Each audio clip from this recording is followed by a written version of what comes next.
Hola, hola, muy buenas noches. ¿Cómo están? Muy buenas noches. ¿Cómo se encuentran el día de hoy?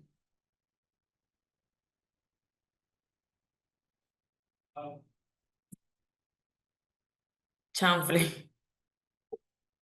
Ay, me asusté. Se cerró la puerta porque está brisando fuerte, está lloviendo.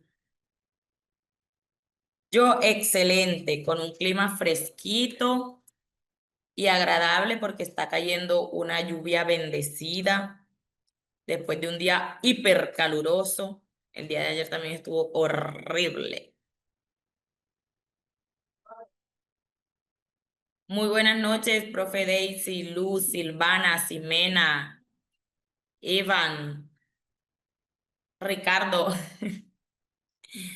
Iván, Diógenes, Juan Carlos. Excelente noche para todos.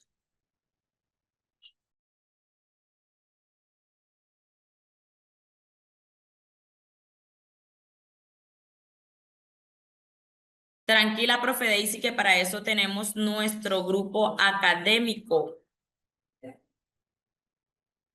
Nuestro grupo académico está disponible para que precisamente ustedes puedan acceder a las clases grabadas y no tengan inconvenientes cuando se pierden media horita, una horita de clases o la sesión completa.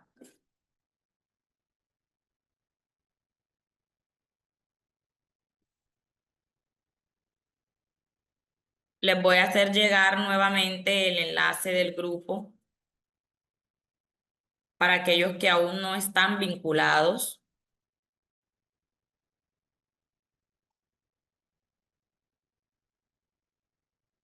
Grupo académico.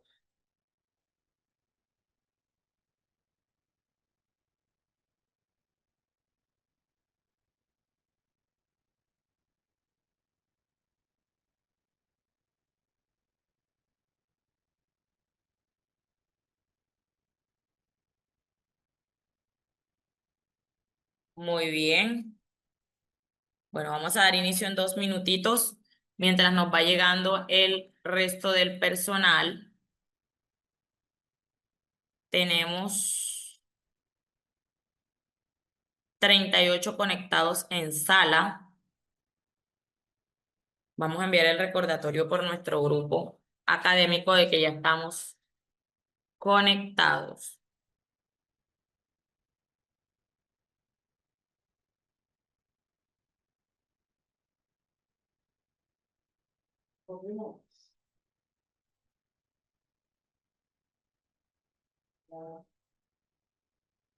Vamos a ver.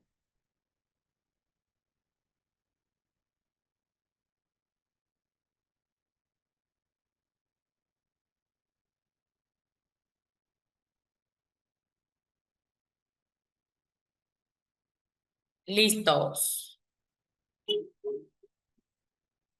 Bueno, voy a compartir pantalla para que nos ubiquemos donde quedamos la clase pasada.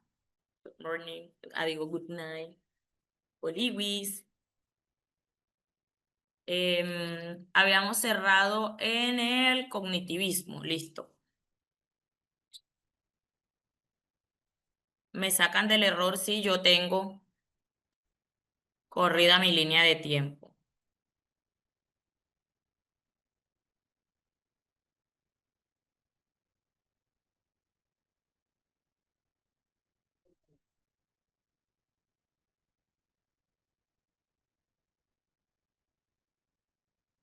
Bien, me van a confirmar por favor si todos están viendo mi pantalla.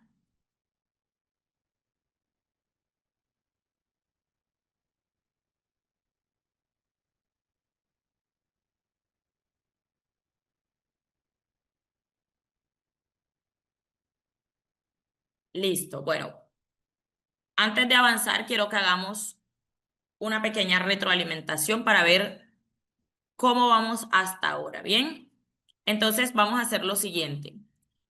Voy a ir mencionando cada una de las corrientes pedagógicas que abordamos la semana pasada y usted va a mencionar una de las características que recuerda de esa corriente pedagógica. Listo, voy a quitar la proyección de pantalla y vamos a ir por en orden. Entonces, características que recuerdan de la pedagogía tradicional. 45 conectados. Muy buenas noches a los que van llegando y no he saludado. Característica que recuerdan de la pedagogía tradicional. Usted menciona una y obviamente con todas las que mencione su compañero, de inmediato ahí retroalimentamos el tema. Característica que recuerda de la pedagogía tradicional.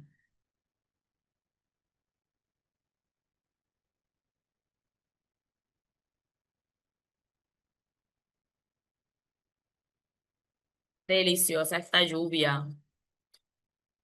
Chicos, ¿me están escuchando?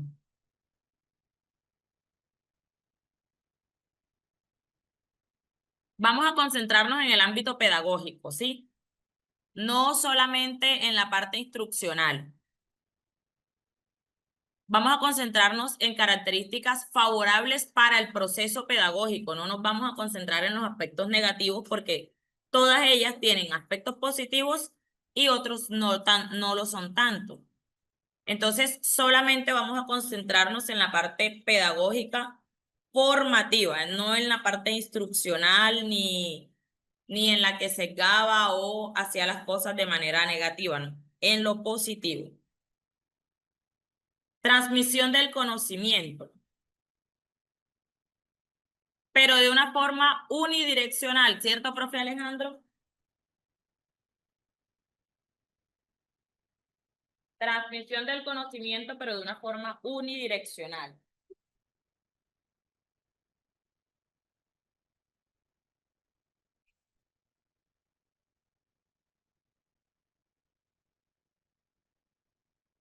Exacto, muy bien. El maestro como figura principal, muy bien.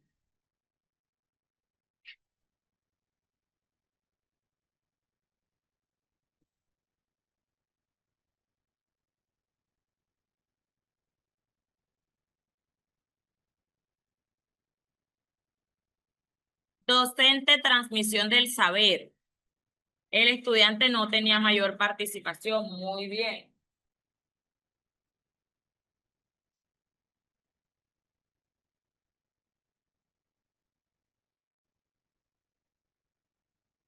Profesor como centro y fuente del conocimiento y autoridad. Excelente. Bueno, hasta ahí, bien. Vamos a pasar entonces a características de la pedagogía liberal o humanista.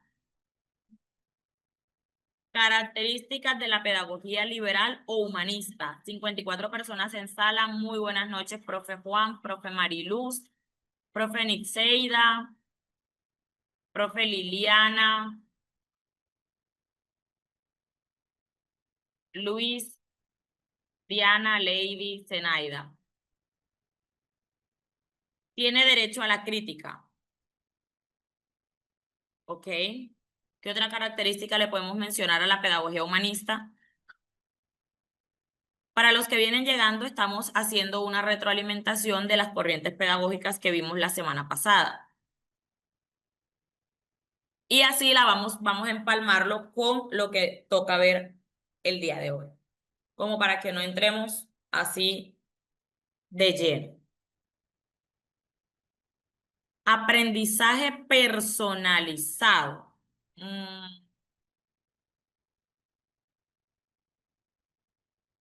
Mm, digamos que se centraba en las necesidades del individuo y se pretendía que la escuela se adaptara al estudiante y no el estudiante a la escuela. Entonces, vale, se podría decir que era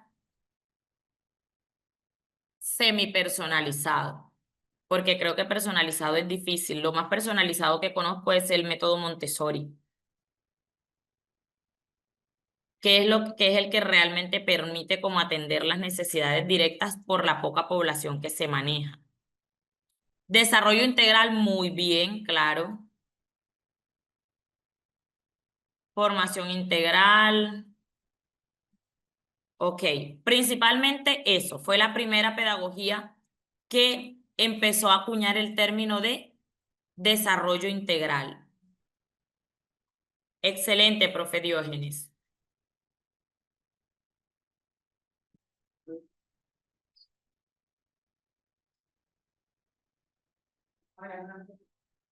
Muy bien.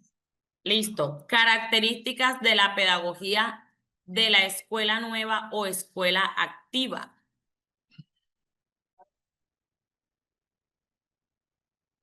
Características de la pedagogía de la escuela nueva o escuela activa. Venga, allá no. Escuela nueva o escuela activa.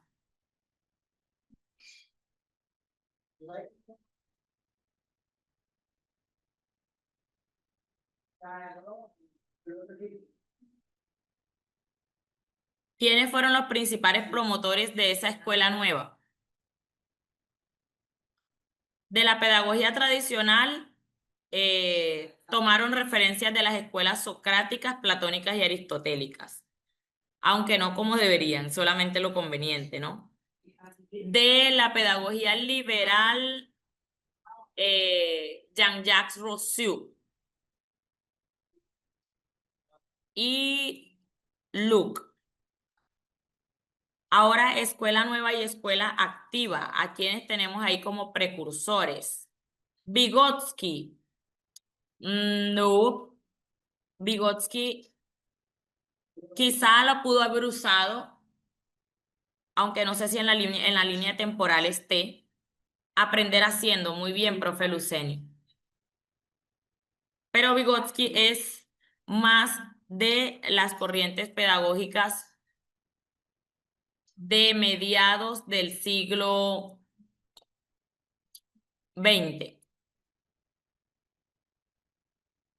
La pedagogía de la escuela nueva o activa, su principal precursora o precursor fue Dewey, John Dewey, y tenemos obviamente los aportes de la señora María Montessori.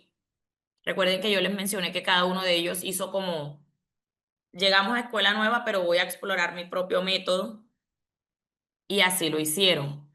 Aprender haciendo es la característica fundamental de la escuela nueva. Es un aprendizaje activo, por eso se llama escuela nueva o activa. Entonces, el estudiante es el centro del proceso formativo. Freire está más en la pedagogía crítica, vamos a ver esa ahorita, pero sí, obviamente no hay una verdad absoluta porque como les decía, muchos de estos precursores pudieron o no haber aportado a estas corrientes pedagógicas de pronto de forma indirecta o en menor proporción, así que por lo tanto siempre va a haber alguien que tenga mayor visibilidad. Bueno, vamos con el conductismo. ¿Qué características tiene el conductismo? Los precursores son John Watson y el señor Skinner. Conductismo. Características del conductismo.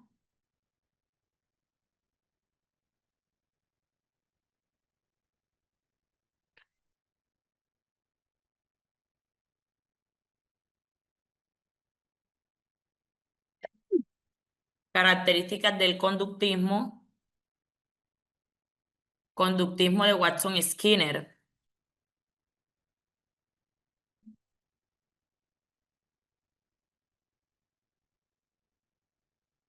El conductismo aludía a que como la conducta del individuo podía ser predecible, yo podía estimular la forma en la que ellos aprendían o su conocimiento a través de el refuerzo y castigo.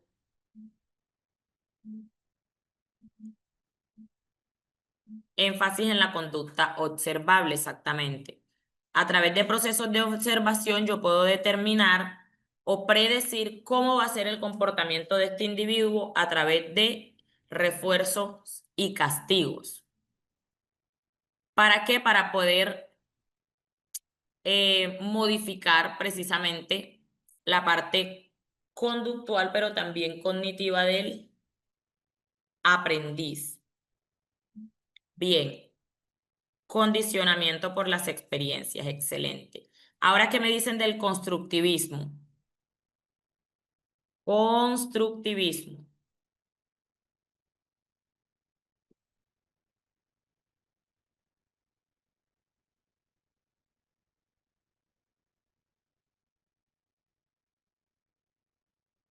¿Qué me dicen del constructivismo?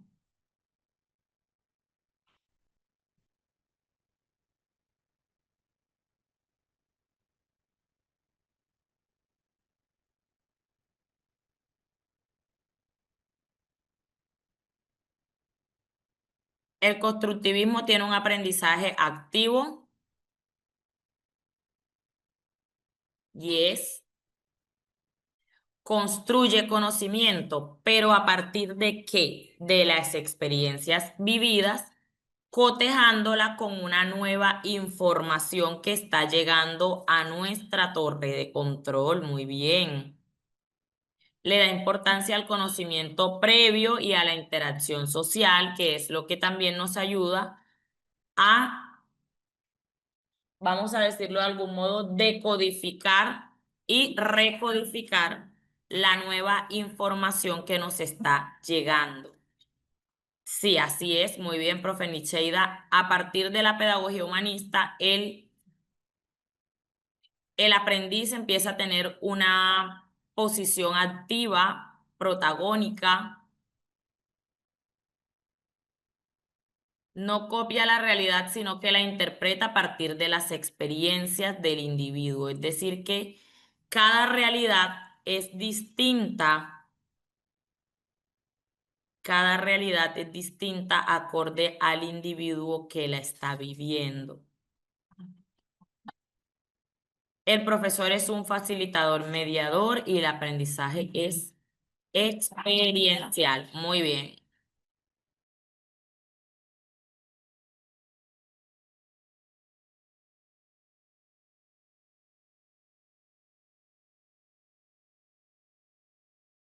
Ok, ¿y qué decimos del cognitivismo para ya cerrar esta retroalimentación? Cognitivismo.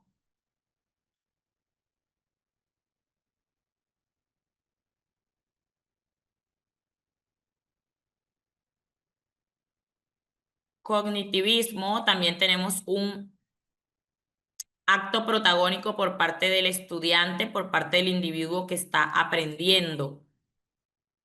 ¿Qué más podemos decir del cognitivismo?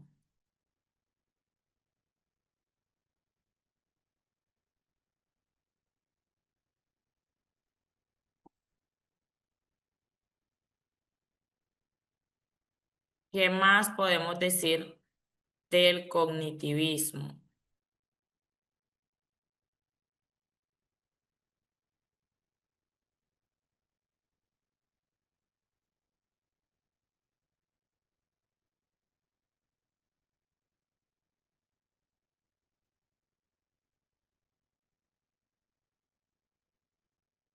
Reorganiza el conocimiento, analiza cómo se reconstruye la información en nuestro cerebro, ¿verdad?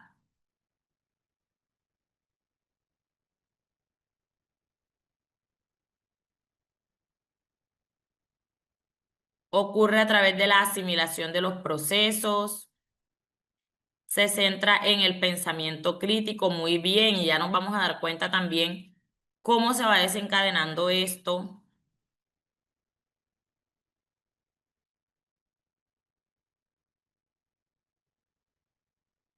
Excelente, mis profes. Bueno, entonces, nuestra siguiente parada es en la pedagogía crítica. Miren que teníamos cognitivismo mediados del siglo XX y ahora pasamos a finales del siglo XX con la pedagogía crítica. El surgimiento del cognitivismo se da en los Estados Unidos y en algunas partes de Europa. Sin embargo, eh, en el campo de la pedagogía crítica ya empezamos a visualizar un autor latinoamericano, que es el señor Freire. Entonces, venimos del cognitivismo en donde se le da prioridad al pensamiento del individuo, a cómo sucede la reorganización mental en cada individuo y que de allí deviene el aprendizaje. em, y efectivamente que a partir de esa reorganización de la información se gestionan unas bases para el pensamiento crítico del estudiante.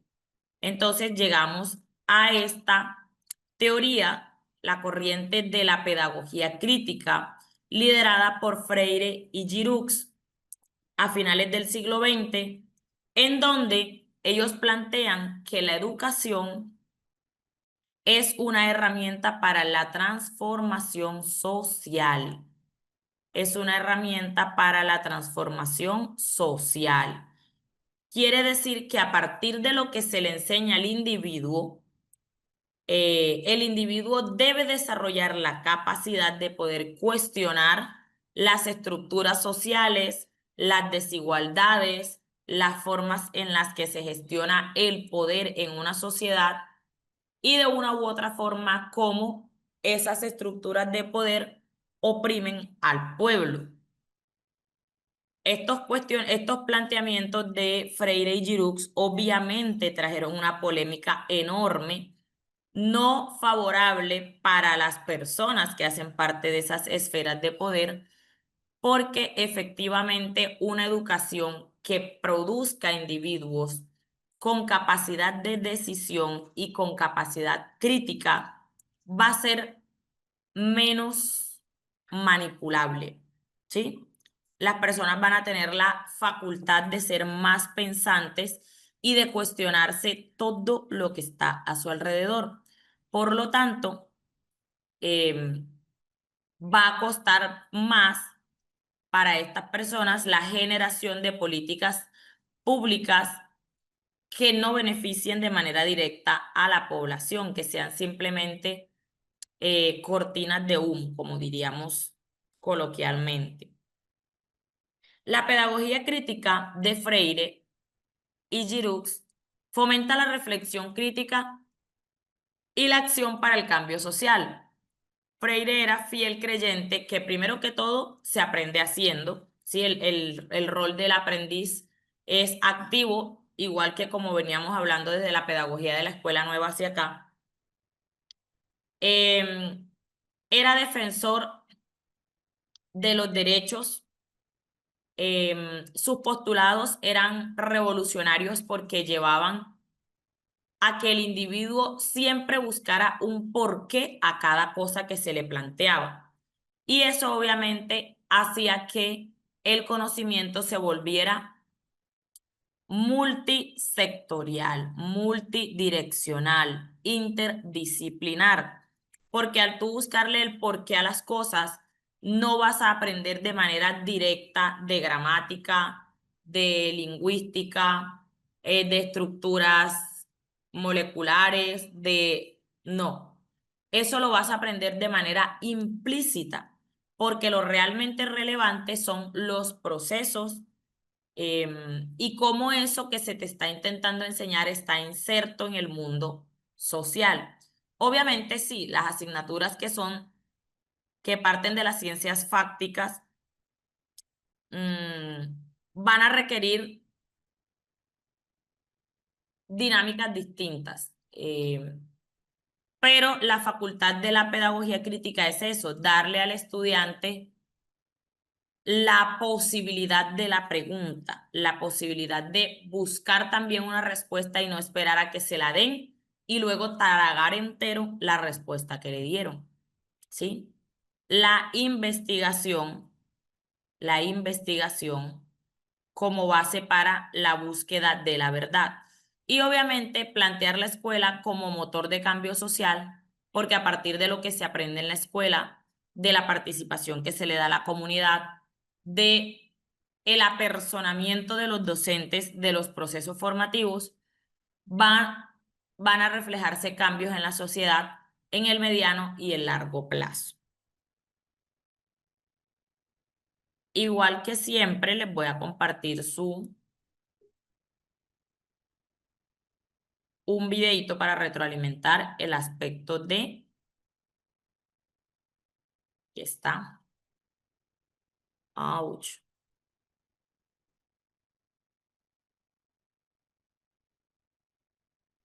Lo que planteaban estos señores. Freire, vamos a hablar directamente de Freire.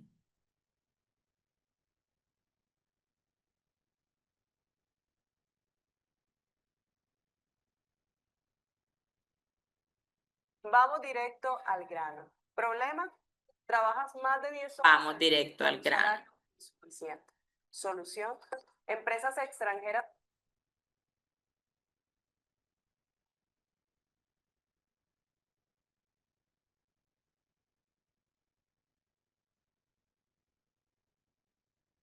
Bueno, resulta que este señor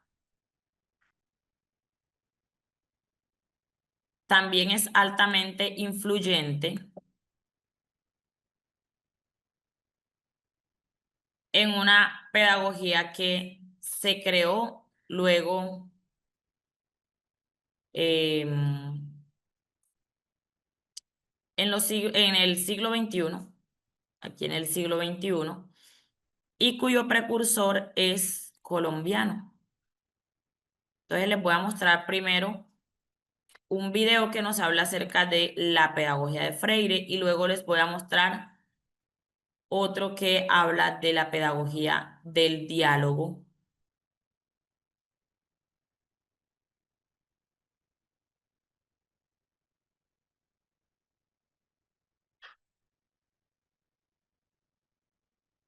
Muy buenas noches a todos los asistentes que no había saludado. Bienvenidos. Bueno, voy a hacer una pequeña pausa aquí para recalcar un poquito algo que ya había mencionado y que veamos cómo realmente toma importancia y que no es un discurso vacío. Yo les mencionaba que cuando empezamos a cambiar el concepto de disciplina, debemos empezar a mostrarle al estudiante, al individuo, eh, debemos empezar a mostrarle cuán relevante es conocer la posición actual en la que se encuentra, es decir, cómo está su vida, ¿no? Desde obviamente la capacidad de análisis de ese individuo, ¿no? Desde cada una de las capacidades, yo obviamente voy a buscar la forma de que un estudiante de 8 años lo comprenda de una forma diferente a cómo se lo explicaría a uno de 12, a uno de 14. El punto es que cuando tú llevas con argumentos y con procesos atractivos también a tu individuo, a tu estudiante, a que sea consciente de su realidad, de la posición que ocupa en este momento en el mundo, en su vida misma, en la vida de sus compañeros, de sus papás, de sus docentes, en el entorno, cuánto afectan sus acciones a su vida y a la de los demás. Este nivel de concientización, de una forma u otra, en el tiempo sí, va haciendo su magia, ¿entiendes? Y el diálogo, que no es más que una forma de respeto, recuerden que les hablaba de tres cosas: respeto, compromiso y responsabilidad. Entonces, el diálogo, que no es más que una forma de respeto, de saber que el otro tiene derecho a opinar, que yo tengo el deber de escuchar y también tengo el derecho a ser escuchado, que a partir de esas interacciones, de esos intercambios de palabra, del habla y la escucha, es donde se construye también el conocimiento, donde se aporta a la gestión y al cambio. Entonces, cómo esas dos cositas se vuelven supremamente importantes para cualquier proceso formativo. Y yo más bien quiero hacer la invitación a que, independientemente de que usted sea o no sea fan de la pedagogía crítica, tome ese aspecto y lo inserte en cualquier modelo o método o corriente que usted esté usando o que quiera usar, porque de verdad que tiene un gran impacto en el largo plazo. Yo creo que si yo me dedicara a medir cómo ha evolucionado la población con la que yo trabajo a partir de mi asignatura, en unos 4 años sé que tendríamos unos buenos resultados. Obviamente ese proceso de medición es complejo y tedioso porque se requiere de construir unos instrumentos que permitan hacer la medición de ese tipo de indicadores, ¿no? Pero son cosas que uno, aunque no tengamos una estadística a simple vista, son aspectos que se notan con el comportamiento de los chicos, con el rendimiento, con los cambios que ellos van teniendo en sus actitudes y cómo desarrollan sus habilidades y competencias. Vamos a continuar. Bueno, me permiten un segundo que nuestra baja asistencia de hoy muy probablemente sea porque el enlace que habíamos compartido está solicitando código de acceso. Bueno, listo. Ahí le respondí a un par de compañeros que me habían escrito para poder organizar. Sí, en el último que enviamos, en uno que envié yo, ese es el que yo utilizo para entrar porque hasta incluso a mí me ha presentado ese inconveniente de solicitar el código. Em, Listo. Bueno, entonces retomamos. Esta pedagogía crítica es ampliamente utilizada. De hecho, suele ser fusionada para efectos de construcción de modelos pedagógicos con el constructivismo, con el cognitivismo, con el humanismo,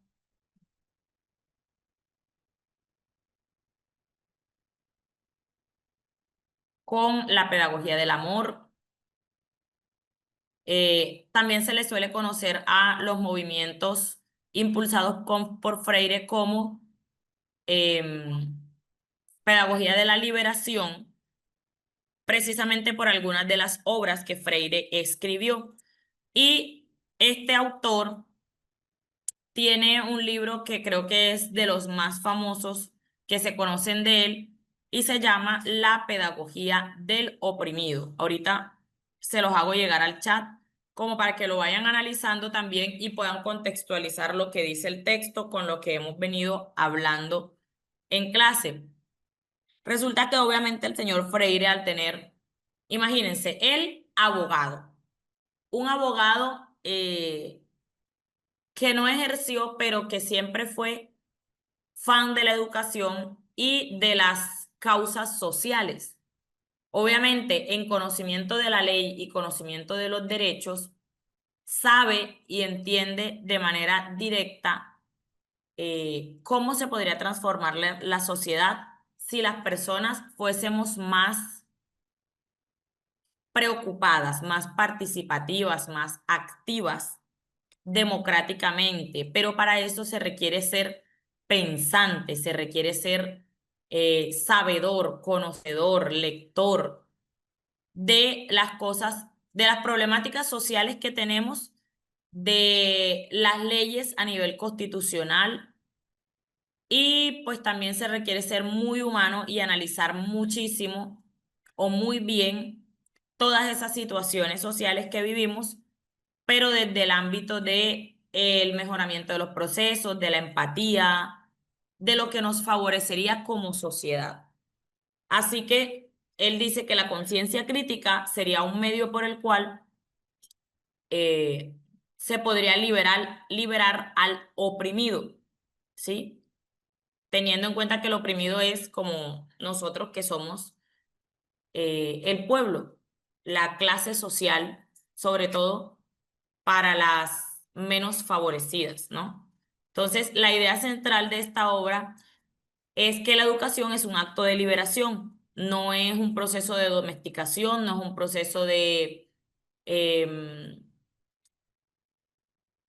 no es un proceso de domesticación ni es un medio por el cual tú debas instruir para la manipulación de la sociedad, sino más bien para la toma de conciencia de su realidad, lo que le llaman en la obra la concientización, y cómo tomas la iniciativa para transformar esa realidad.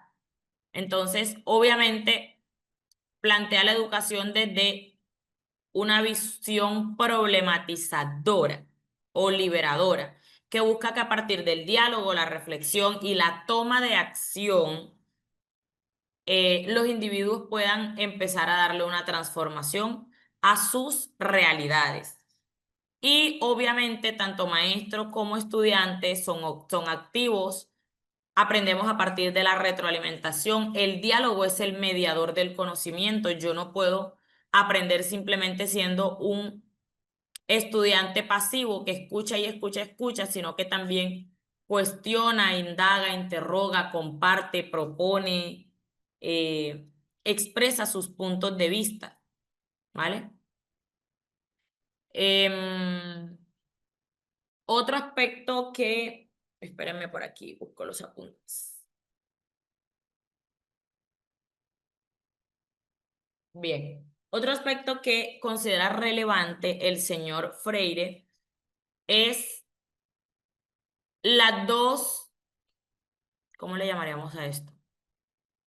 Las dos acciones, los dos elementos que gestan la transformación social, que sería la reflexión y la acción. Él dice que estas dos cosas juntas producen transformación social, que no basta solamente con pensar y reflexionar respecto a una situación o una realidad injusta, sino que hay que actuar para cambiarla. Así que,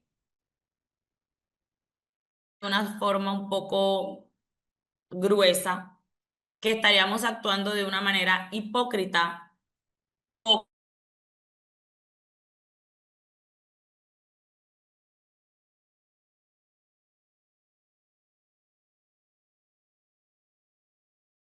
un tanto revolucionario esto, pero también hay una frase, se me cayó el internet. También hay una frase que es común. Me indican si me están escuchando bien porque tengo un letrero de conexión inestable. Listo. Hay una frase que es común escuchar y es que cuando la tiranía es ley, la revolución es orden. Obviamente el llamado a la revolución acá es desde el ámbito de la educación más que desde el ámbito de la violencia. Pero creo que no estaría descabellado pensar que el señor sí tenía unas iniciativas algo subversivas. Bien. Em, bueno, la finalidad de la pedagogía del oprimido es precisamente la liberación de la opresión y la construcción de una sociedad más justa, en donde debemos también empezar a concebir la educación como un acto político y a partir de ahí entonces también tomar decisiones de ese tipo, porque si bien es cierto, nuestra sociedad se construye a partir de determinaciones de tipo político, democrático, pero resulta que nosotros solemos escoger a quienes lideran las propuestas políticas, pero eso empieza a crear un sesgo cuando em, la legislación de ciertas leyes, valga la redundancia, se vuelven contra el pueblo. Así que ese sería el postulado de Freire. Y una frasecita que me gustó mucho al analizar este documento es que él mencionaba o solía decir que nadie educa a nadie. Nadie se educa solo.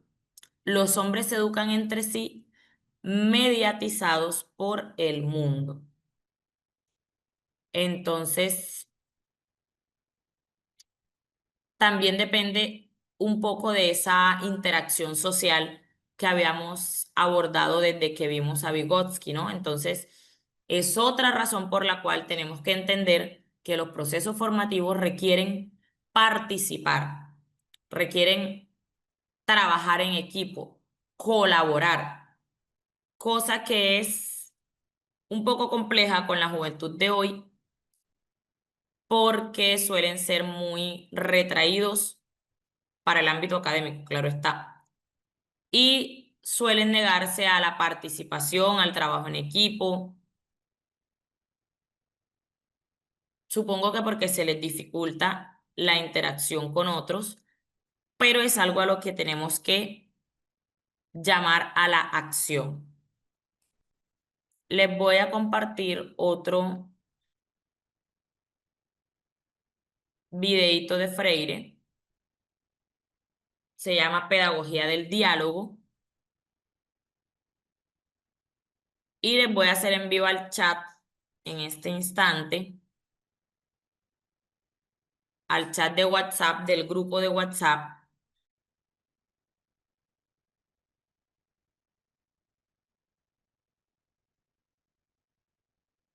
el libro en PDF de La pedagogía del oprimido de Freire.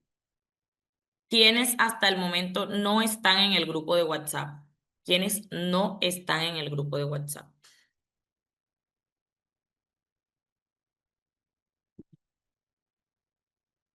En el grupo académico.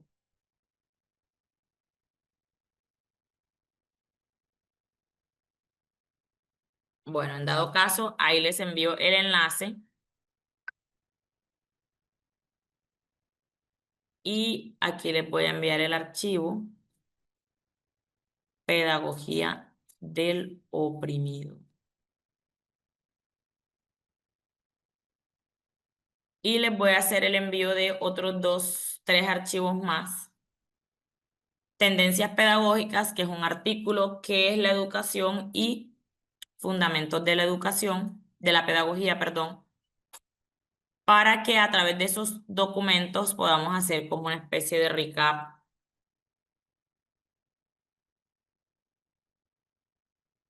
Profe Juan Carlos, al finalizar el diplomado, yo les comparto un link de la plataforma de la corporación donde usted puede acceder y encontrar todo el material organizado por carpeticas y ya usted decide si lo descarga en su laptop, si lo carga en su drive, cómo lo va a almacenar y a tratar. Pero al finalizar el diplomado yo les facilito ese enlace, listo, con todo el contenido académico, diapositiva, los libros que usamos, la mayoría de libros y artículos en los que me basé para construir todo el material que está con el que está consolidado el diplomado. Les paso un video, un documento con todos los videos de apoyo que se proyectaron y algunos que son muy extensos y entonces no los logro proyectar, pero se los dejo ahí para que los puedan eh, ver. ¿Listo? Aquí es todo con todo, o sea, les damos lo mejor, obviamente.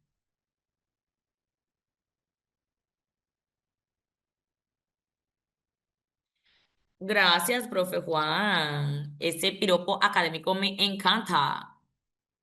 Listo, entonces, pedagogía del diálogo, vamos a complementar lo que ya vimos en el anterior video con este para poder pasar al siguiente, a la siguiente corriente pedagógica. Espectacular, ¿verdad? Me encanta porque va muy direccionado hacia una realidad que a veces por decisión decidimos, valga la redundancia, ignorar, ¿no? ignorar nuestro origen, ignorar nuestra naturaleza y decidir para nosotros mismos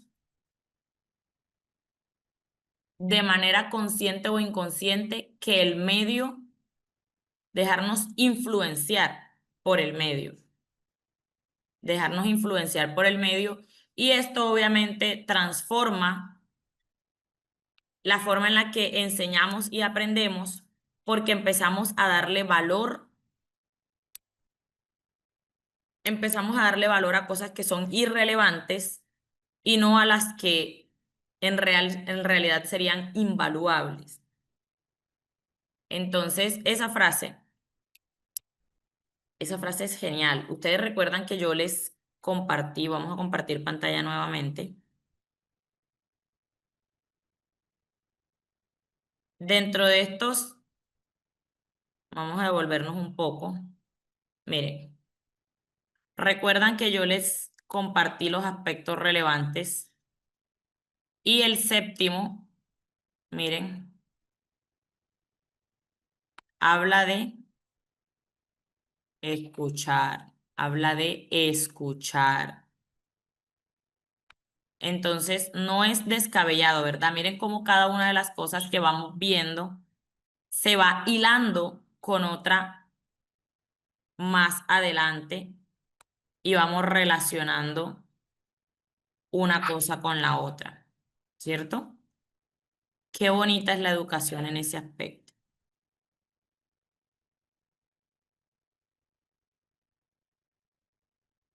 Profe, no solamente algunas corrientes, sino aquí en pedagogía hay algo muy particular y es la subjetividad de los procesos, de los contenidos y de cómo cada uno de sus motivaciones personales, sus ideologías, gestiona la educación, ¿verdad? Entonces, no es solamente que las corrientes hayan violentado el saber de las comunidades étnicas y campesinas, sino cómo permitimos que el sistema estableciera como prioridad lo que se tiene que enseñar en las escuelas sin siquiera contextualizarlo, ¿verdad? Y además, la forma en la que nosotros mismos interpretamos lo que las corrientes pedagógicas plantean sin siquiera contextualizarlo. Porque les pongo un ejemplo. La pedagogía constructivista, la teoría del aprendizaje, la teoría del desarrollo cognitivo de Piaget y los postulados pedagógicos de este señor surgen en Norteamérica. Es América, ¿verdad? Pero las dinámicas sociales de ese país son distintas a las nuestras, porque a ellos los coloniza una civilización distinta a la que nos coloniza a nosotros, ¿cierto? Y cada una de estas personas, de estos colonizadores, venían con unos ideales propios y empezaron a insertar prácticas culturales en esas poblaciones que se perpetuaron con el tiempo y que se volvieron parte de la realidad diaria de las personas que fueron colonizadas. Así que su forma de ver el mundo cambió totalmente respecto a cómo era antes de ser colonizados. Incluso antes de ser colonizados, las comunidades aborígenes de Norteamérica eran distintas a las nuestras.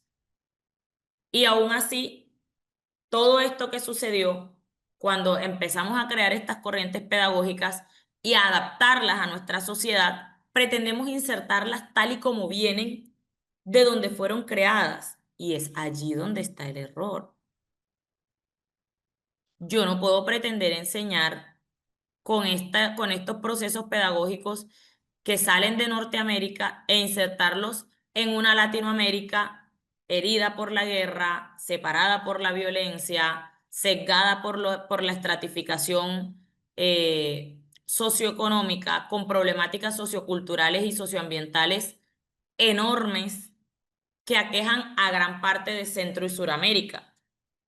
Que no voy a decir que Norteamérica no las tiene, claro, pero a nivel de construcción de sociedad, de estabilidad económica de los pueblos, de, bueno, de muchas cosas, ellos son distintos a nosotros, ¿verdad? Y todo eso también reconfigura de cierta forma la forma en la que nosotros educamos y direccionamos los procesos educativos. Entonces siempre van a llegar a llevar ese sesgo que depende de nuestro ideal educativo. Oye, oye, muévete.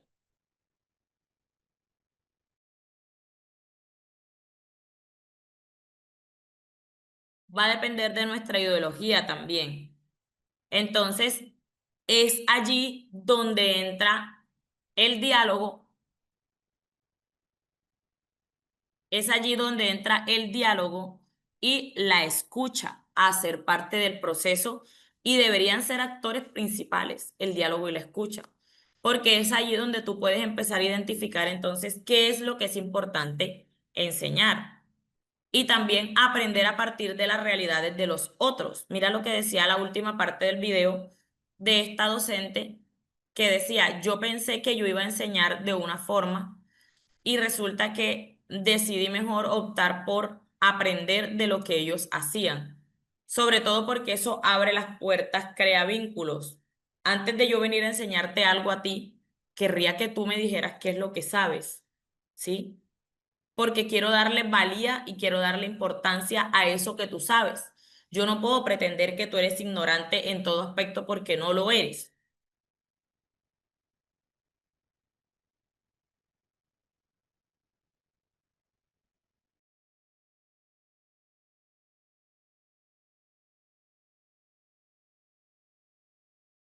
Listo. Nadie educa a nadie ni nadie se educa solo. Las condiciones son distintas, ¿ok? La contextualización es importante, entendiendo situaciones de vida de alguna forma influyen en la dinámica. Ta, ta, ta, ta.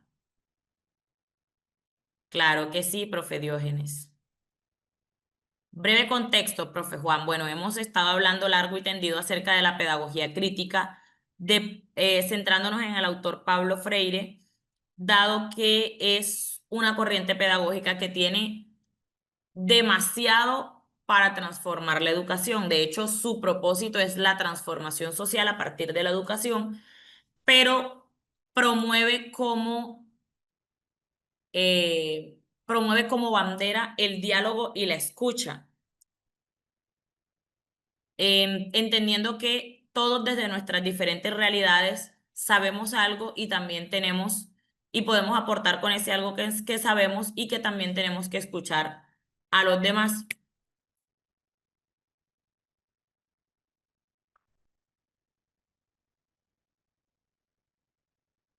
Entonces, esa transformación social la visualiza Freire desde dos palabras, que es la reflexión y la acción.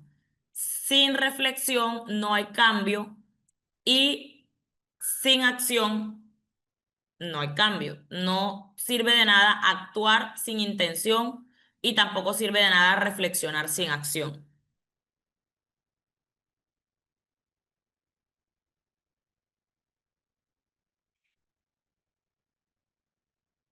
Claro, la emancipación a partir del conocimiento propio de cada uno de los pueblos, sobre todo porque era muy partidario de las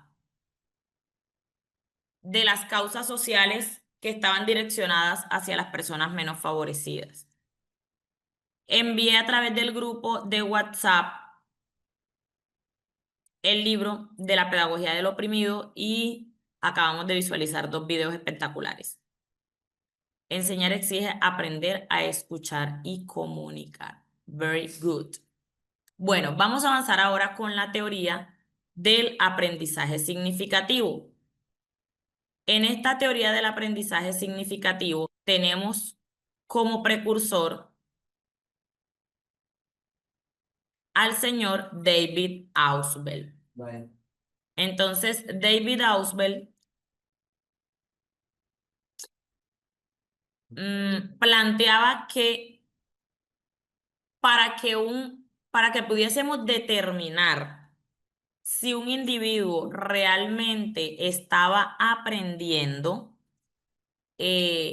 estaba aprendiendo o no, para que pudiésemos verificar, sí, si un individuo estaba realmente aprendiendo, teníamos que poner a prueba esas lecciones que se le dieron al estudiante, pero desde la acción también, no desde la acción evaluativa de un examen o,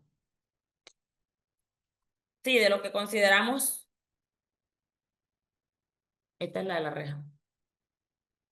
No desde la acción evaluativa de lo que consideramos las herramientas para evaluar comunes, como los test, sino desde verdaderas acciones de participación, de relacionalidad de la información. Entonces, para que esto pueda ocurrir, plantea David Ausubel que los estudiantes aprenden mejor cuando relacionan el conocimiento con sus experiencias previas. Y diríamos, profe, ¿y eso no es lo mismo que plantea el constructivismo?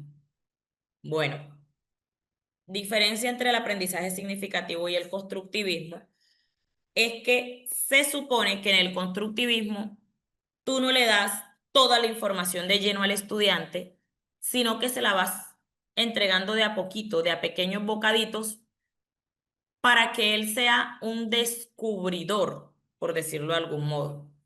¿Sí? A partir de la pregunta, para que a partir de la duda, del cuestionamiento y de la relacionalidad entre lo que yo sé y lo que me estás diciendo ahorita, yo pueda cuestionar, plantear posibilidades e ir construyendo el conocimiento. ¿Sí? Pero no se le suministra toda la información de lleno, sino que es como de manera paulatina. Para el aprendizaje significativo de Ausubel, dentro del ámbito del cognitivismo y del constructivismo, él desarrolló esta teoría. O sea, el aprendizaje significativo deviene, es un bracito del constructivismo, así como la pedagogía Montessori es un bracito del constructivismo, así como la teoría de Piaget también es un bracito del constructivismo, la de Vygotsky es un bracito. Si cada uno de estos autores va direccionándose o, sí, direccionando o enfocando su propia teoría hacia el lado que de pronto más peso tenga para ellos. Entonces tenemos algo que él le solía llamar la asimilación de contenidos que él planteaba que era un poco más fácil a través del uso de organizadores. Un organizador de información puede hacer cualquier herramienta didáctica o lúdica que le permitiera al estudiante fraccionar la información y encontrarle una utilidad a cada uno de esos fragmentos de la información que tenía.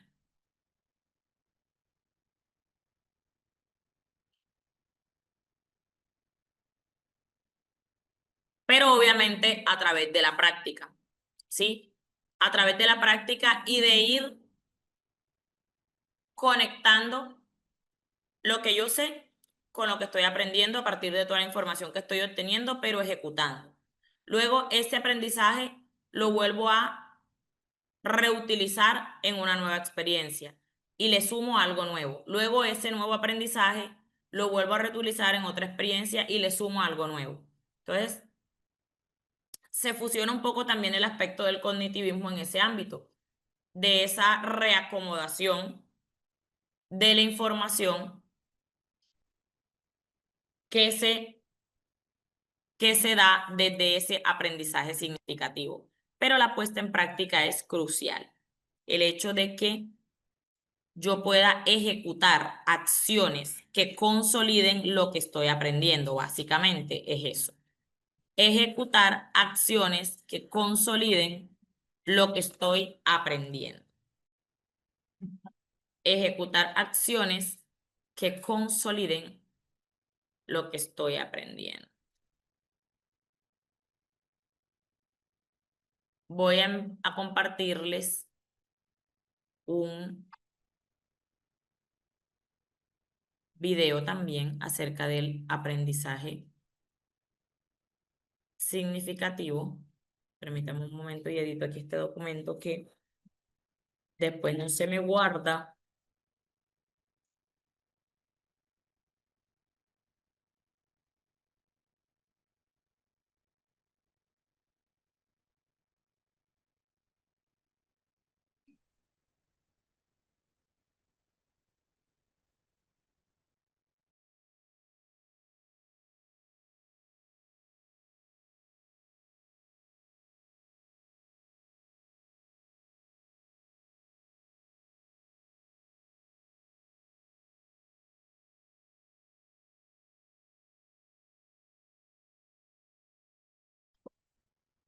Bueno, ay Dios.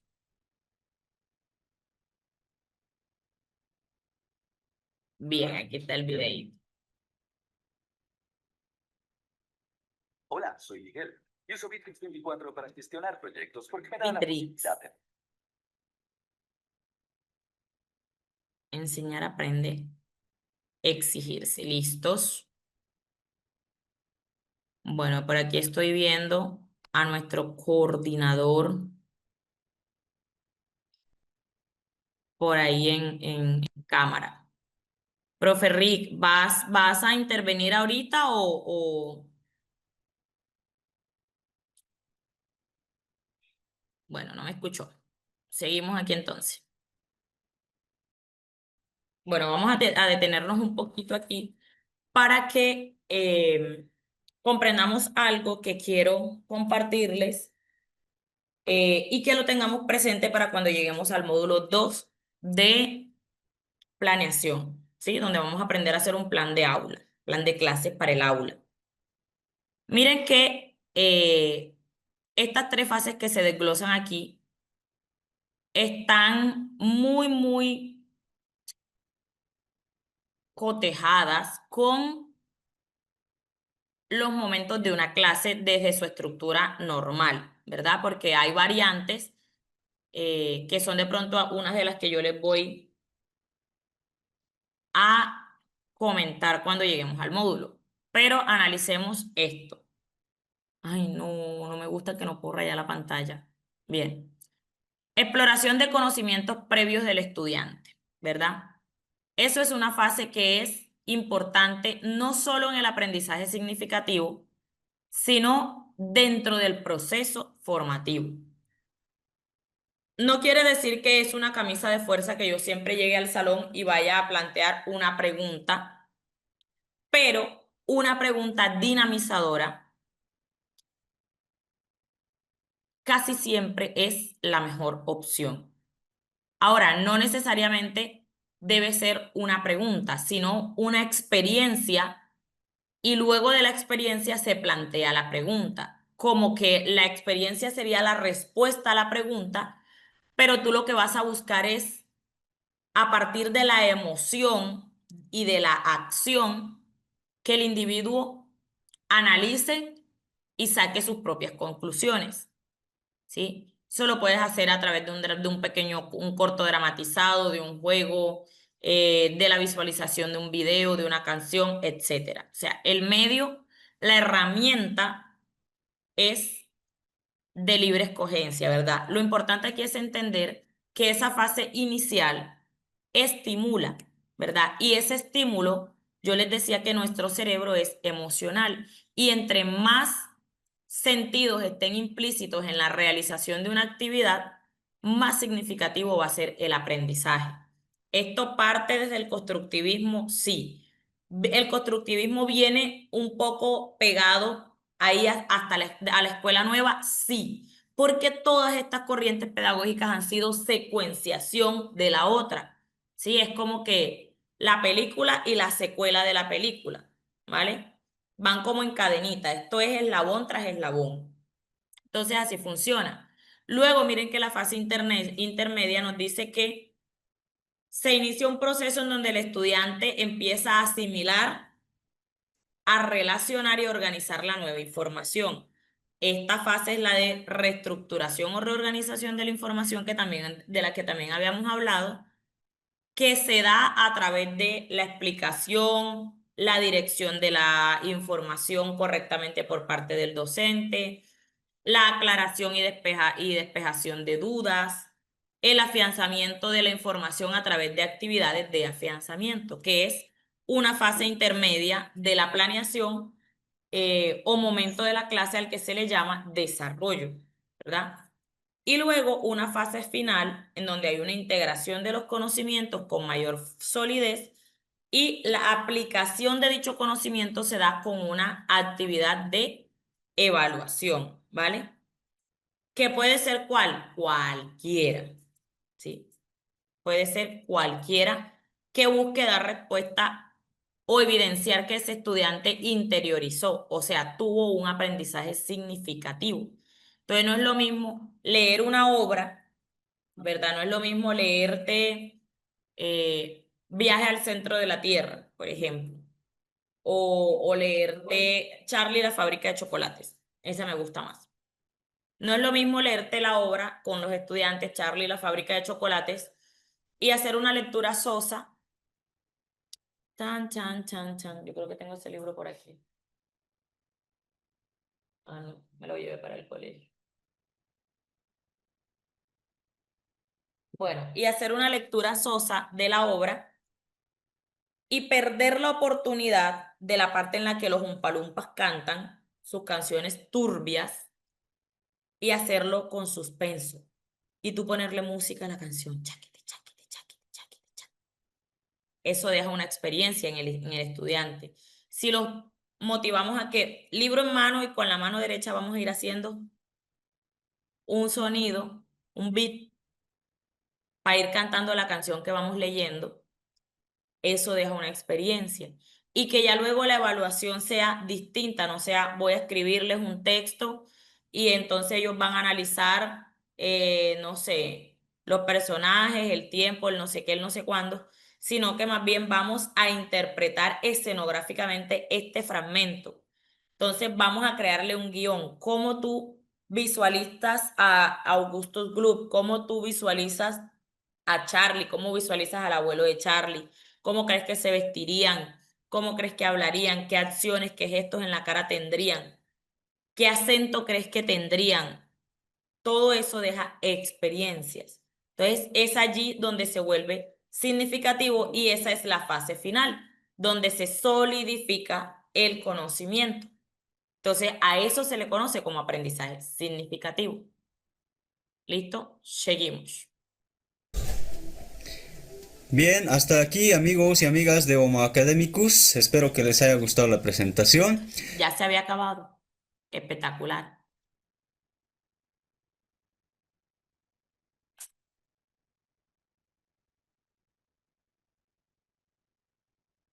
Exacto, profe Ramón.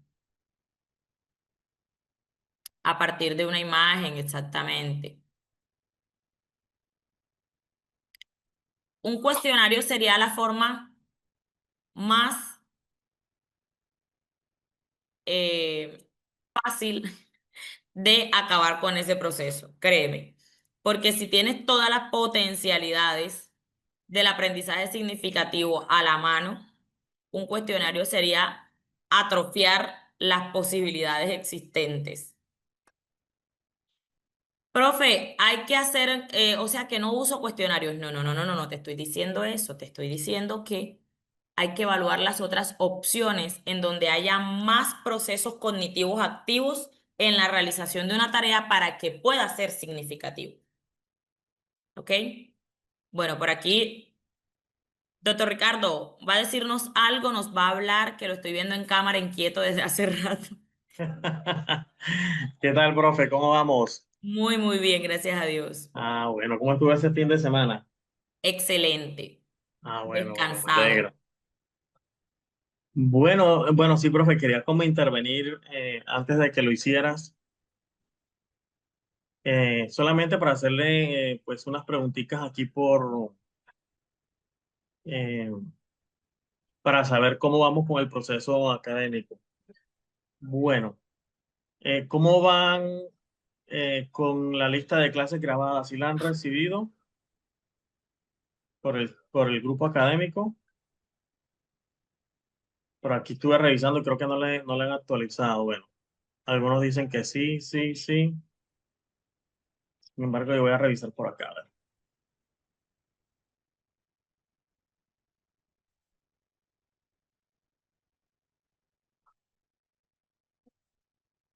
Sí, vamos bien en ese tema, sí, claro. Bueno, link de materiales, profe, bueno, ya pues usted ya lo vienes manejando con ellos o cómo. No, les mencioné que cuando finalizáramos formación se los entregaba para no propiciar que de pronto ya con todo el material listo no me quieran entrar a clase porque me abandonan. Ok, listo, profe, eso está bien. Eh, bueno, sí, por aquí veo que no se ha compartido, ya le voy a colaborar con eso. Ah, sí, aquí está compartido. Bueno, a ver, ahí les comparto nuevamente para los que no. Bueno, compañeros, como siempre, agradecerles por los aportes que vienen realizando. Quedamos con que cerrábamos el día sábado, ¿cierto? Era como el plazo, pero veo que eh, todavía no han podido hacerlo, entonces, sobre todo los que residen fuera de Colombia. Para este diplomado creo que nada más se invitaron dos países de afuera, así como directamente, que fue Panamá y República Dominicana. Sin embargo, se hizo la promoción con la base de datos y bueno, ya voy participando de otros países, como de México, Salvador, Chile, Paraguay, Uruguay. Bueno, entonces, compañeros, lo que les quería decir es que todavía tienen la oportunidad hasta el día miércoles para los que no han podido hacerla. No dejen para última hora, si lo pueden hacer el día de mañana, mejor. Pero ya saben, se les hizo una prórroga hasta el día miércoles para que lo pudieran hacer. Bueno, veo que a muchos les pide código, le están pidiendo como un código para ingresar a las clases. Eh, por ahí alguien no tenía descargada la aplicación de Zoom, pero veo que traté de ingresar desde otro dispositivo y a mí me pasó lo mismo. Entonces, pues, la idea es que entren directamente sin, sin ese código. Cancelé el sábado 97, Marcolino. Gracias, Marcolino. Muy amable. Gracias por su aparte. Igual también Liliana Bravo. Muy amables. Bueno, listo. Les recuerdo quiénes son nuestros asesores. Pongan cuidado porque ellos se presentan en los grupos y esa ha sido como la pregunta del millón.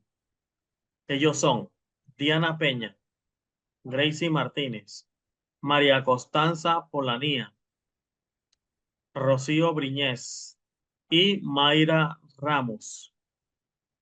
Yo cancelé el sábado por Nepkin, más pantallazo a Ricardo San Miguel, ok. Perdón, insisto en compartirnos los materiales y los materiales, ok. Ok, perfecto. Bueno, compañeros, a manera de prevención, si a ustedes les piden pasarse para otro grupo y les van a dar un código, favor hacer caso omiso. Esta es una estrategia que utilizan algunas personas para hackear sus cuentas de WhatsApp. Entonces, si ustedes les piden un código, ¿no? Que yo te envíe un código a tu WhatsApp, entonces eso es para proteger tu cuenta. Pila que eso es mentira. No le vayan a facilitar códigos a nadie, códigos que le haya llegado a su celular a través de WhatsApp o por mensaje de texto. Ustedes ya saben para que tengan mucho cuidado con eso. Profe, ¿hasta qué día vamos? Yo creo que hasta el 5, ¿cierto? El Hasta el viernes. 5 de septiembre, viernes, sí, señor. Ok, listo, profe, gracias. Bueno, quería confirmar también eso, profe. Bueno, profe, no le quito más tiempo, muchas gracias. Listo, con muchísimo gusto. Y a los Bueno, asistentes también, muchas compañeros. gracias por su atención. Ok. Bueno, compañeros, ya saben, aprovechen. Hoy es primero, a muchos les pagan el 2, a muchos el 3, pero apenas nos llegue esa platica, vamos directico al chat del asesor. Hola, mira, yo soy fulano de tal, quiero hacer el aporte social para el diplomado en pedagogía y docencia que está re bueno. Y me hacen el favor y me echan piropos de una vez ahí en el chat. Espectacular, mi profesora, la mejor, la más top que he tenido en la vida. Ojo que les estoy dando el guión. No van a salir con otra cosa porque si yo pregunto y me dicen que no es así, bueno, pues. Mentira, mentira, mentira. Avisos parroquiales, profe Mauricio. Yo le digo avisos parroquiales. Bueno, chicos, ya saben, aporte social con beneficios hasta el miércoles. Ya les dijeron, no vayamos a hacer como buen colombiano, dejando las cosas para última hora, para que nos agarre el tigre, para que nos coja el tren. No, señor. Usted lo hace con tiempo. El certificado sale como la Corporación Internacional Líderes Latinoamérica certifica que Vivi Montenegro cursó y aprobó el diplomado en Pedagogía y Docencia para no licenciados. Así le sale mi profe Vivis. Ah, que quieren uno que diga, que no diga no licenciado. Bueno, no se pierdan de por ahí, no se pierdan de las redes sociales para que se enteren cuándo vamos a tener uno que diga solamente pedagogía. Listo. Para todos aquellos que son pedagogos, que son auxiliares y quieren tener esa. ¿Cuál es la diferencia? Profe Marco, ninguno porque el fundamento es pedagogía. La diferencia radica en que se supone que este diplomado lo cursan docentes que no son pedagogos, ¿vale? Personas que se forman en otras áreas, pero que las asignaturas son afines con sus áreas y quieren ejercer docencia. Entonces, deben tener un soporte que diga que saben de docencia, que tienen conocimientos en pedagogía. Y por eso es que nosotros llamamos tanta gente a esta formación. ¿Listo? Pero de igual forma, vuelvo y repito, no hay ningún problema. Bien, vamos a seguir en lo nuestro. Voy con una de las corrientes pedagógicas que también más me gustan. Es una de esas corrientes que te permite evaluarte a ti mismo, poner los pies sobre la tierra y decir, ok, si yo aprendo de esta y esta y esta manera y se me hace fácil esta y esta actividad, ¿por qué no puedo yo tener empatía con mis estudiantes y tratar de identificar, por difícil que sea, o agruparlos por lo menos en núcleos comunes, cómo aprenden mis estudiantes? Porque qué maluco que traten de meterte las cosas así, a la fuerza, como cuando a uno le daban chancleta para que se aprendiera las tablas. ¿Cuánto es 2 por 1? 2. Y que no respondieras para que veas. Bueno, esta corriente no está a favor de ese tipo de metodologías, ¿ok?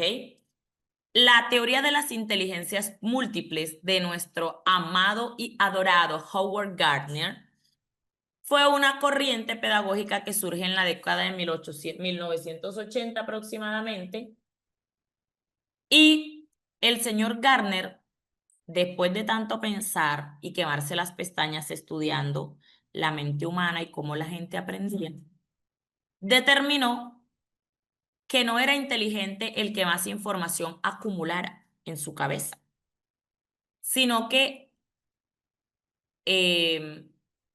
era inteligente aquella persona que a partir de sus habilidades, facultades o competencias que le permitían realizar de forma más sencilla una tarea, utilizaba sus conocimientos para efectos de la misma. Entonces, él dijo, es imposible que todas las personas puedan ver las matemáticas de la misma forma. Es imposible que todas las personas puedan ver los procesos lingüísticos de la misma forma y tener las mismas facultades. Y efectivamente, sí es así, ¿verdad? Entonces, este señor planteó algo que era descabellado para ese momento. Distintas inteligencias.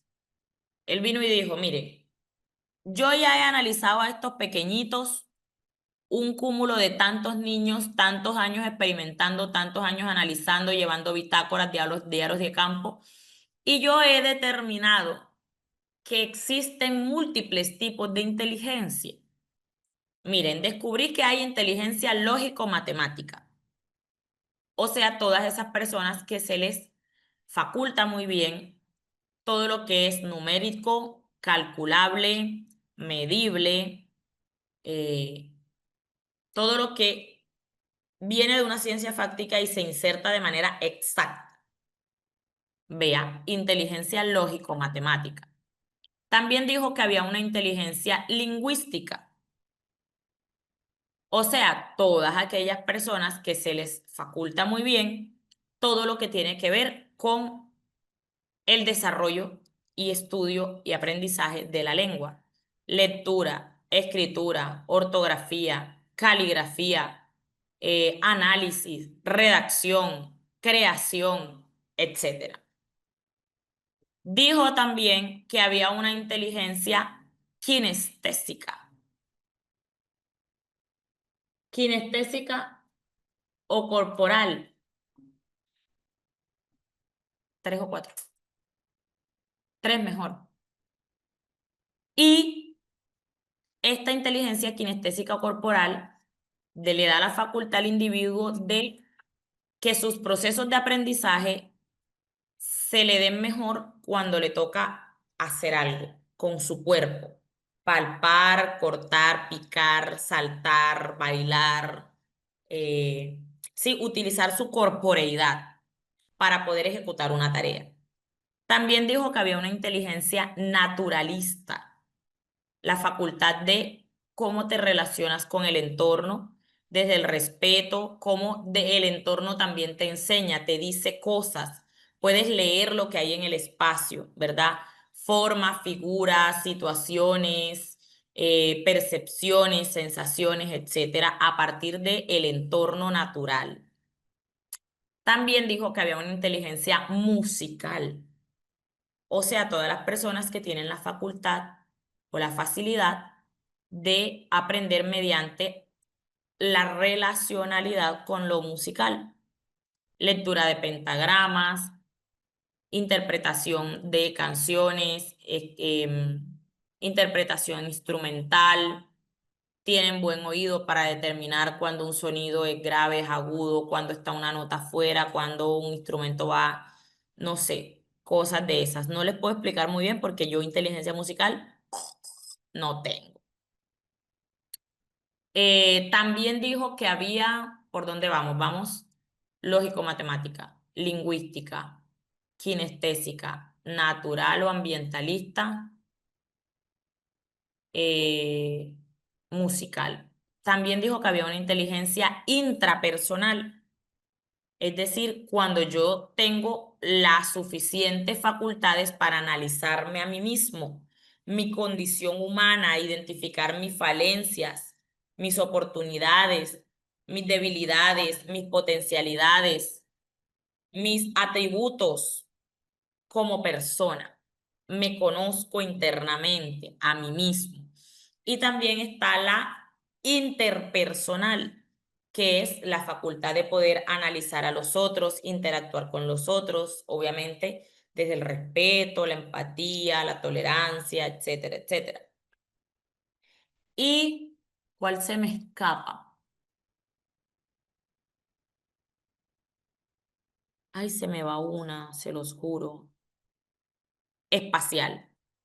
La inteligencia espacial, facultad de ubicarme en el entorno, ¿sí? Direcciones, movimientos, calcular más o menos un espacio en el que puedo ejecutar una tarea, cuántos pasos podría dar hasta tal lugar, direcciones de ubicación geográfica, puntos cardinales, todo ese tipo de cosas que tienen que ver con lo espacial. Profe, y la danza no es con música, sí, pero la danza vincula la música con lo corpóreo. Entonces, ahí voy a explicar algo puntual que dijo el señor Gardner. Él dijo, aunque hay estas 8 inteligencias, Todos y cada uno de nosotros posee una combinación distinta y única de estas inteligencias, aunque tengamos las mismas. Y yo quedé así. Che, ¿cómo es eso? Explícate, Garner. Aclárame el panorama, porque yo inteligencia musical creo que no tengo. Bueno, sencillo, profe. Vamos a ponerte al lado de tu hermano, ese que está allá, ese, el más chiquito. Analicemos sus inteligencias. Vamos a decir que los dos poseen las mismas. Vamos a decir que poseen 3 inteligencias. Lingüística, 4. 5, perdón. Lingüística, lógico-matemática, kinestésica, espacial y musical. Pero yo no tengo inteligencia musical. Espérese ahí que ya le voy a decir. Yo, desde mi inteligencia lingüística, soy buena en absolutamente todo. Rarita vez que se me escapa una tilde. Si se me escapa es por de pronto por descuido, pero no porque no sepa identificar cómo se ubican las tildes. De hecho, desde la primaria me grabé todo cómo está estructurada las reglas ortográficas para tildar, las clasificaciones de las palabras, grave, aguda, esdrújula, palabras llanas, sobresdrújulas, etc. Y también las reglas ortográficas, que la tilde va aquí cuando termina en NS o vocal, que la tilde va acá cuando termina en consonante diferente a N o S, que la tilde va acá siempre que tal cosa. Todo eso se me va espectacular. Redacto muy bien, tengo buena oratoria, tengo la letra bonita, soy creativa escribiendo, se me da tanto la fantasía como el terror, como el drama, como la literatura, como la poesía, como la prosa, como todo eso espectacular se me da. Lingüística, ¿verdad? Leo muy bien, entono muy bien, etc. Ah, bueno, y entonces si él tiene la misma inteligencia, ¿qué de diferente tienes tú que no tenga él? Bueno, él probablemente se le da muy bien la redacción, pero tiene menos recursos lexicográficos, no tiene la letra bonita, o sea que no se le da bien la caligrafía y no suele ponerle tanta atención a la ortografía. Entonces ya ahí hay una diferencia. De pronto sus facultades creativas para la escritura tampoco están al mismo nivel que las mías. Que las mías a esa misma edad, ¿no? Porque también tenemos que hacer ese comparativo. Entonces, a eso se refería, perdón, el señor Gardner. Tú y yo podemos tener las mismas inteligencias, pero no en el mismo rango, no poseemos las mismas facultades dentro de esa inteligencia. Entonces, aquí vamos con mi inteligencia musical. Yo, por ejemplo, tengo el oído atravesado. O sea, yo bailo muy bien, ¿verdad? Muy bien corpóreamente, cojo el ritmo, no soy arrítmica, no, bailo espectacular. Desde chiquita, desde los 4 años me metieron en una academia de danza y de ahí salí como a los 13 y luego nuevamente en la universidad volví y retomé con la danza porque mi carrera está formada en eso. Así que de ritmo, bien, de movimiento, bien, de lateralidad, bien, de inteligencia espacial, espectacular, pero el oído me falla de pronto para identificar los tiempos del inicio de una canción. Siempre tengo problemas con el inicio de un ritmo, de un baile, de una canción. Entonces siempre entro a atravesar y cojo el ritmo en el segundo paso. Me cuesta, obvio, a veces lo hago a la primera, pero me cuesta, necesito concentrarme. Por ejemplo, mi esposo toca samples y una vez trató de enseñarme, bueno, muchas veces trató de enseñarme, entonces me decía, con la izquierda vas a llevar el ritmo y con la derecha vas a hacer no sé qué cosa. Con la izquierda vas a llevar el tiempo, o con la derecha vas a llevar el tiempo y con la izquierda lo repiques, algo así.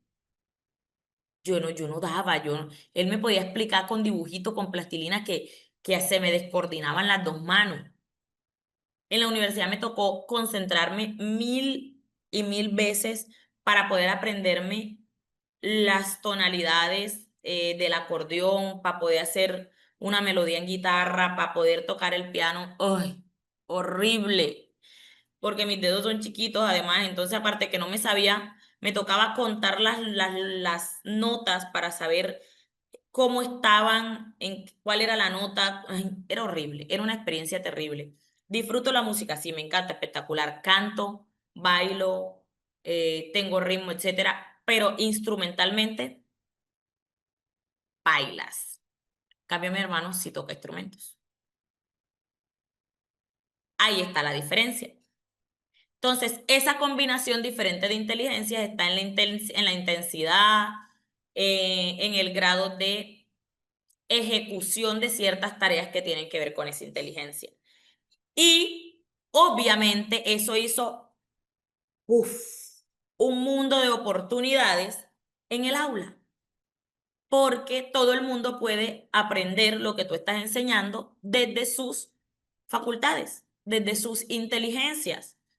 ¿Qué tenemos que hacer nosotros como maestros? Sectorizar la población. Por ejemplo, eso se puede hacer a través de test diagnósticos que no son una cosa súper elaborada. Ahora con nuestro amigo ChatGPT o con nuestras amigas IA, Perplexity, Sora, Copilot, Meta, etcétera, con la que quieras usar, le puedes decir que te ayude a realizar una actividad diagnóstica para identificar cuál de tus estudiantes aprende desde cuál inteligencia o cuál inteligencia tiene más desarrollada. Y con eso tú haces como pequeños núcleos comunes dentro del curso y tus planeaciones las vas a direccionar para que las actividades estén encaminadas a desarrollarse a partir de ese tipo de inteligencias específicamente. Una actividad a partir de un tipo de inteligencia o una misma actividad desde las múltiples inteligencias que comúnmente se repiten en el aula. Ahora, eso no quiere decir que no vayamos a poner a prueba y a someter a retos a nuestros estudiantes para que salgan de su zona de confort y traten de desarrollar otras habilidades, pero desde el entendido que es una motivación, más no un sesgo para perjudicar al estudiante a nivel de calificación, porque es que hay veces que si no dan, no dan, profe, o sea, hay gente que no da y no da. Hay gente que no va a bailar nunca en la vida y toda la vida van a bailar atravesado y van a ser rítmicos porque tienen dos pies izquierdos, ¿verdad? Entonces, esa propuesta de Garner fue maravillosa, fue espectacular. Ah, que trajo polémica, obviamente, porque eso obliga al docente a salir de su zona de confort. Y a nosotros nos gusta acomodarnos para que el trabajo sea fácil, pero ser profesor no es fácil. Entonces toca desacomodarse, incomodarse y plantear propuestas nuevas. Con nuevas no estoy diciendo que nunca en la vida se hayan visto. Nuevas para nosotros, nuevas para mi comunidad. ¿Listo? Bien, perfecto. Vamos a observar, obviamente, nuestro video de las inteligencias múltiples de Howard Gardner. De Porque el tu compañera maravilloso, de clase- único, espectacular Howard Gardner. Es parte de la idea de que Listo. Entonces, inteligencias múltiples igual a múltiples posibilidades, múltiples posibilidades. Obviamente no hay que cerrarse a ellas, ¿verdad? Y ahora vamos a hablar, bueno, vamos a introducirnos a la pedagogía dialogante porque este temita también es un poco extenso y me va a tomar un poco más de 15 minutos abordarlo. Entonces, la pedagogía dialogante. La pedagogía dialogante es una corriente pedagógica. Profe Mixo, las mismas actividades, por ejemplo, que mencionaron en el video, con un grado de mayor complejidad. Es decir, nosotros somos los que como docentes tenemos que tener la capacidad de adaptar las actividades o proponer otras que estén aptas para, también va a depender la evaluación del tema que estés abordando.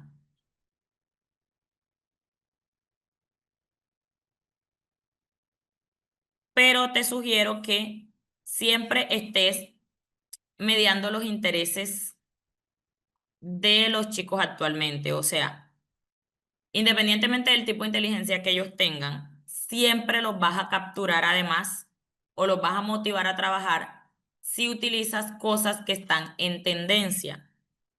Juegos, videojuegos en tendencia, canciones en tendencia, trends en tendencia, aspectos virales, todo lo que sea tendencia en redes, los captura. Entonces, si no quieres alterar si no quieres alterar tu algoritmo de tus redes personales, puedes crear cuentas alternas para que las redes sociales te muestren cosas relacionadas a los jóvenes. Con 2, 3 videos que te compartan algunos de tus estudiantes, ya se empieza a modificar tu algoritmo de todas las redes sociales y ahí te va como mostrando pues cosas de actualidad que ellos están consumiendo. Y sobre todo pues darles acceso también a ese tipo de redes. Por ejemplo, mi TikTok es personal y tiene un algoritmo bien random porque realmente yo solamente entro a grabar videos y montarlos. No monto cosas como en tendencia regularmente. A veces sí me pego a la moda, a veces no. Pero decidí abrirlo al público para que ellos pudiesen ver cosas y también mandarme cosas que les parecieran interesantes. Y las he utilizado una que otra vez para las clases y espectacular. Bien, la pedagogía dialogante es una corriente pedagógica cuyo precursor en Colombia es el maestro Julián de Zuviría Samper. Maestro Julián de Zuviría es un pedagogo hasta la médula, como se describe él mismo, columnista del diario El Espectador y un hombre que lucha por la educación del cambio desde hace décadas, más de 40, 50 años me atrevería a decir. Y este señor empezó a proponer una propuesta, valga la redundancia, pedagógica que abordara estos elementos que tenemos proyectados en pantalla, que abordara la educación a partir de dimensiones, porque él no concibe que la escuela sea simplemente para efectos de calificación y evaluación, sino que debe ser para efectos de reconstruir o reformar la sociedad a partir de el trabajo en equipo. Pero que para eso primero hay que conocerse como individuo, saber cuáles son mis habilidades y qué es lo que yo puedo aportar. Y todo eso lo propone a través del diálogo. Obviamente es defensor de la pedagogía Freire, pero él decidió escudriñar sobre todas estas corrientes pedagógicas y estructurar un modelo pedagógico para su instituto, que es el Instituto Alberto Merani. Luego de eso creyó una fundación que se llama Proyectos Merani y a partir de allí empezó a experimentar con su propio modelo pedagógico, con su propia propuesta pedagógica. Entonces él dice, a mí me parece que la educación debe atender tres dimensiones importantísimas del ser humano. La dimensión cognitiva, que está relacionada con la forma en la que las personas adquieren sus conocimientos, desarrollan y afianzan sus habilidades, desarrollan el pensamiento crítico y direccionan todo esto a la resolución de problemas. Julián de Subiría. La dimensión comunicativa, que está relacionada con el desarrollo del lenguaje, la capacidad argumentativa, la capacidad o nivel de comprensión que desarrollan los individuos y la expresión oral y escrita. Y la dimensión socioemocional, que nos enseña a regular nuestras emociones, a trabajar desde la empatía, desde la colaboración y desde las habilidades para la convivencia, la sana convivencia. ¿Listo? Entonces, él dice, estas tres dimensiones son importantísimas en todo ser humano, independientemente del grado, nivel, edad, etapa en la que el individuo se encuentre, porque aquí todos somos personas, todos somos gente.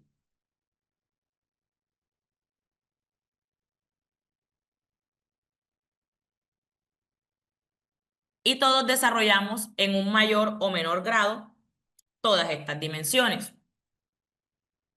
¿Qué otras cosas considera la pedagogía dialogante? Bueno, tiene un enfoque socioconstructivista, claramente, porque él argumenta que el aprendizaje se da con la interacción con los otros, tal como lo argumentaba Vygotsky.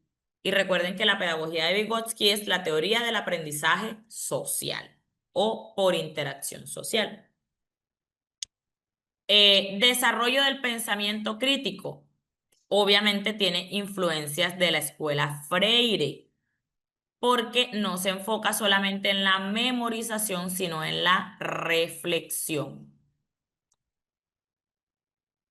Construcción del conocimiento en conjunto. O sea que también tiene principios de escuela nueva, tiene principios de aprendizaje significativo y tiene principios de aprendizaje colaborativo y, bueno, se me va la libre del otro. Pero Julián de Subiría afirma que, según lo que ya han dicho también otros precursores, el aprendizaje no es un conjunto, no es un acto individual, sino conjunto, colectivo. ¿Listo? Aspecto fundamental de la pedagogía dialogante, por lo mismo se llama así. El diálogo como método fundamental. Siempre hay que conversar y argumentar para llegar a conclusiones. Mis conclusiones, tus conclusiones o las conclusiones del colectivo, pero es lo que nos lleva a establecer conclusiones. La formación integral del estudiante es también una directriz de la pedagogía dialogante, fortaleciendo todas las dimensiones. Y la evaluación es un proceso formativo, o sea que no hay una asignación calificativa, sino cualificativa. Y se trabaja en este método a partir de la autoevaluación y la coevaluación. Yo determino a partir de mis experiencias qué tanto he aprendido, me puedo evaluar respecto a mis otros compañeros y también puedo coevaluar, incluyéndome como parte del proceso en el que todos de manera colaborativa hemos aportado. ¿Listo? Esos son los fundamentos de esta pedagogía dialogante. El día de mañana vuelvo a retomar aquí con esta pedagogía dialogante y vamos a observar un corto documental de unos minutitos donde Julián de Subiría de manera personal nos explica en qué se basa la pedagogía dialogante desde la experiencia del Merani y desde sus directivos. Esta es una de las pedagogías más modernas, exactamente. Es una de las pedagogías más modernas. Bueno, hasta ahí cómo estuvo la sesión del día de hoy, con qué se quedan, qué se llevan, qué les gustó, qué no les gustó. Hablen pues, papitos.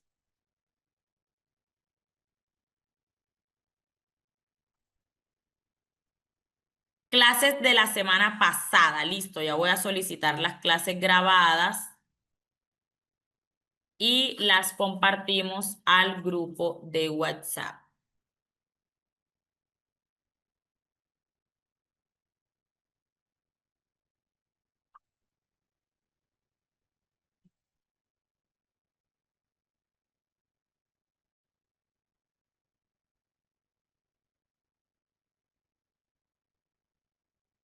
Listo, ya las solicitamos. Ahora es cuestión de esperar. Muy bien. Listo, mis profes. Excelente, profe Ramón. Me alegra mucho. Bueno, perfecto. Yo súper agradada. Mañana martes damos continuidad entonces a nuestra clase. Yo creo que ya vamos culminando el módulo, si no estoy mal.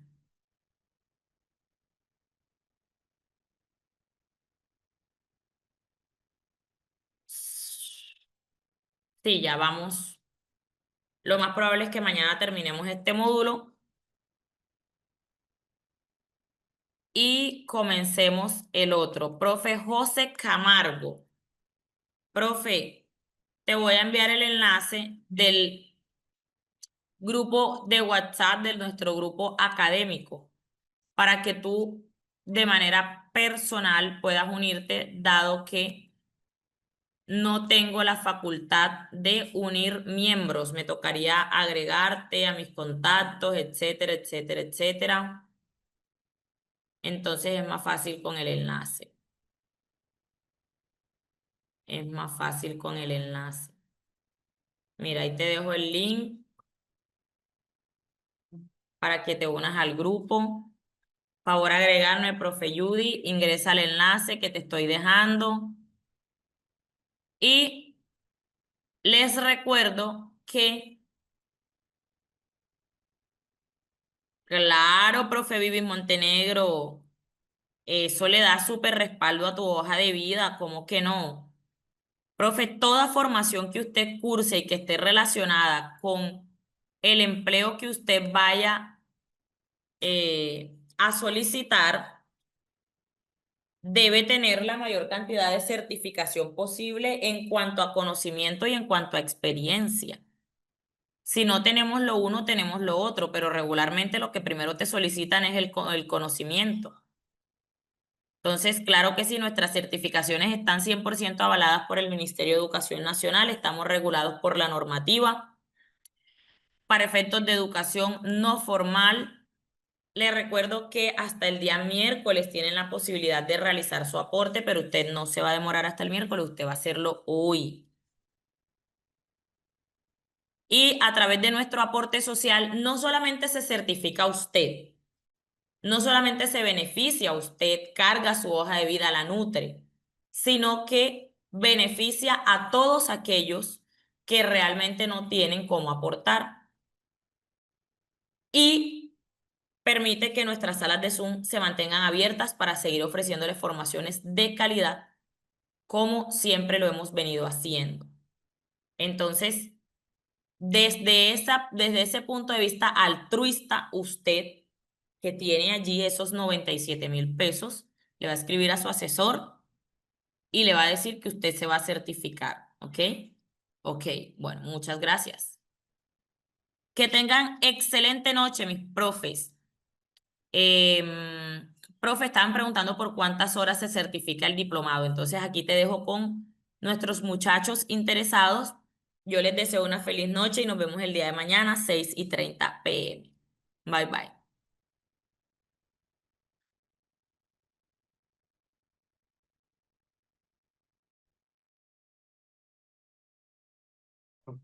Feliz descanso para todos, compañeros. Gracias, profe. Gracias, Daniel, por el mantenimiento de la plataforma. Les pido permiso para cerrar la sala. Gracias.